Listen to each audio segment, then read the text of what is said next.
ये वही हैं जिन्होंने तुम्हारी पैदाइश पे मुझसे मेरा शौहर और तुमसे तुम्हारा बाप छीन लिया था।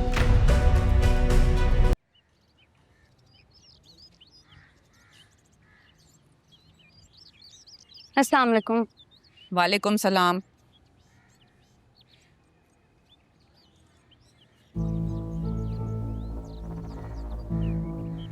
अम्मी, ये इतने दिनों से अब्बू क्यों नहीं आ रहे? क्या हुआ है? अच्छा है नहीं आए, वरना रोज सड़ा हुआ चेहरा देखना पड़ता। मैं तो आपको पहले ही कहा था, आप पता नहीं क्यों चिढ़कर बैठती हैं। आप आजाद हैं, अपनी मर्जी से अपनी जिंदगी गुजार सकती हैं। सिद्रा, अगर मैं तुम्हारी बातें सुन लेती हूँ ना तो इसका ये मतलब नहीं है कि माँ को अजीबोगरीब मशवरे दो। कहाँ जाऊंगी मैं? कौन रखेगा मुझे? ठीक है, जो करना है करें, मैं तो जाऊं। कुछ गिरा है?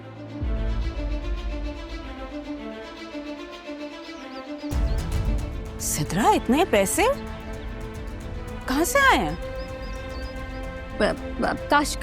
काशिफ ने दिए थे मुझे शॉपिंग के लिए। काशिफ ने इतने सारे पैसे ऐसे ही दे दिए हैं? आप ही ने कहा था ना कि अमीर दोस्त बनाओ जो तुम पे लुटाए। अब अगर कोई मुझ पे लुटा रहा है तो आपको बुरा क्यों लग रहा है? और ये मेरे पैसे हैं, इसका ना मैं किसी को भी हिसाब नहीं दूंगी।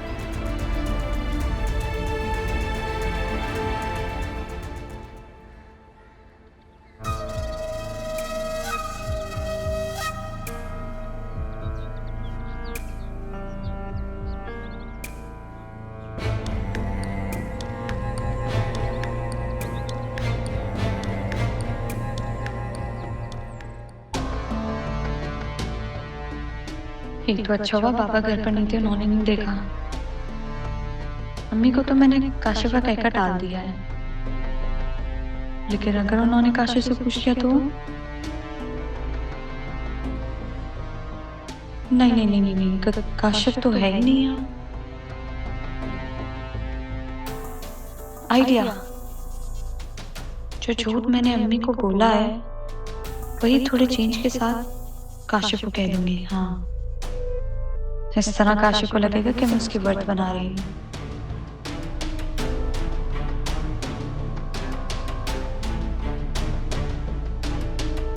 मुझे अम्मी के लिए भी कुछ लेना चाहिए। शायद उन्हें फील होता होगा कि पापा उनके लिए कुछ नहीं लाते।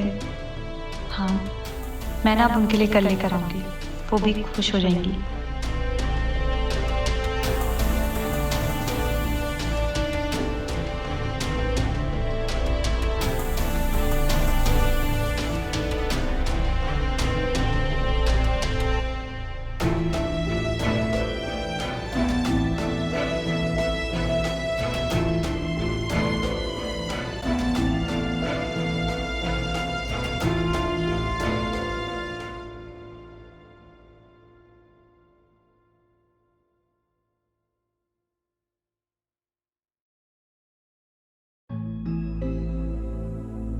अस्सलाम वालेकुम। तुम यहाँ क्या कर रहे हो? जाओ यहाँ से। बात करने आया हूँ आपसे। मुझे तुमसे कोई बात नहीं करनी, तो मेरे रास्ते से। आप ही के रास्ते पर तो चलता हूँ अदील भाई, इसलिए देखें आज आपके सामने खड़ा हूँ। देखिए, आपके और सैफ साहब के ना मुझ पे बहुत एहसान आता है और मैं इसकी कदर करता हूँ, लेकिन जहाँ इतने एहसान किए हैं वहाँ एक और करते हैं। मुझे तुमसे कोई बात नहीं करनी। और अगर मैं सैफ साहब का वास्ता दूं तो? जल्दी कहो, क्या बात है? ऐसे नहीं, कहीं बैठ के कर लें बात। नहीं, यही बात होगी, जो बात कहनी है यही होगी, जल्दी कहो। राहा का मेरे साथ आना तो सबको दिखा, उस पर सवाल भी उठे, इल्जाम भी लगे, लेकिन राहा को अगवा की नीयत से नहीं उठाया गया। इस पर क्यों नहीं किसी ने सवाल किए? क्या मतलब? क्या बात है? सीधी बात कहो, पहले मत बुझवाओ। अगर असल मुजरिम को आपके सामने बेनकाब कर दूं तो क्या आप उसके खिलाफ कानूनी कार्रवाई करेंगे? अच्छा, तुम तो जिस पोस्ट पर हो तुम्हारे लिए तो कुछ भी करना नामुमकिन नहीं है।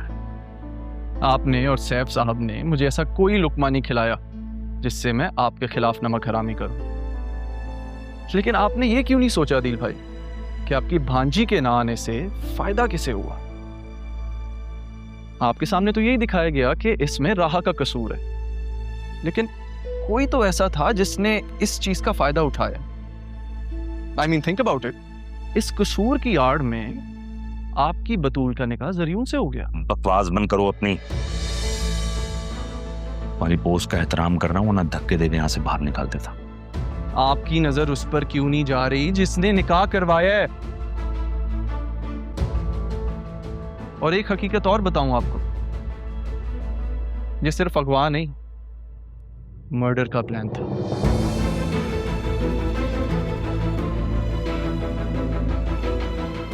हमारे पास क्या सबूत है इस बात का?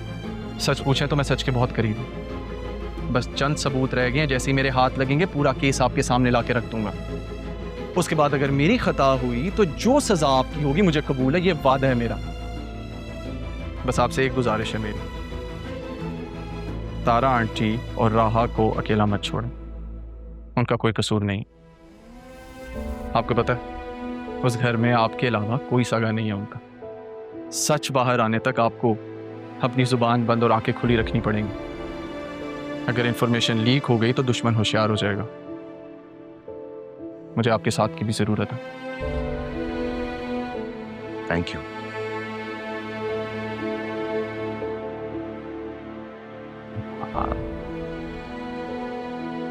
तुम्हारे पास जब सबूत आ जाए तो मुझसे आके मिलना प्लीज।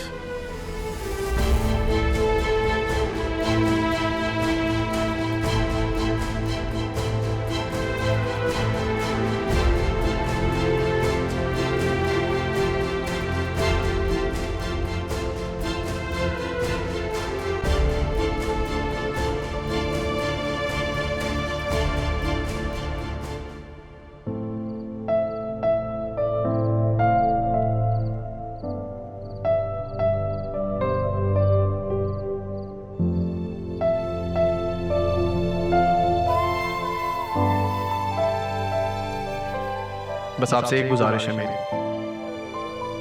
तारा आंटी और राहा को अकेला मत छोड़ो, उनका कोई कसूर नहीं। आपको पता है उस घर में आपके अलावा कोई सगा नहीं है उनका।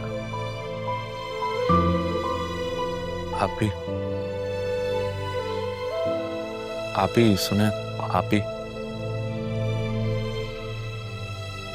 आप भी आपसे बहुत सी बातें करनी। तुम्हारी तबीयत तो ठीक है ना दिल? जी आप ही।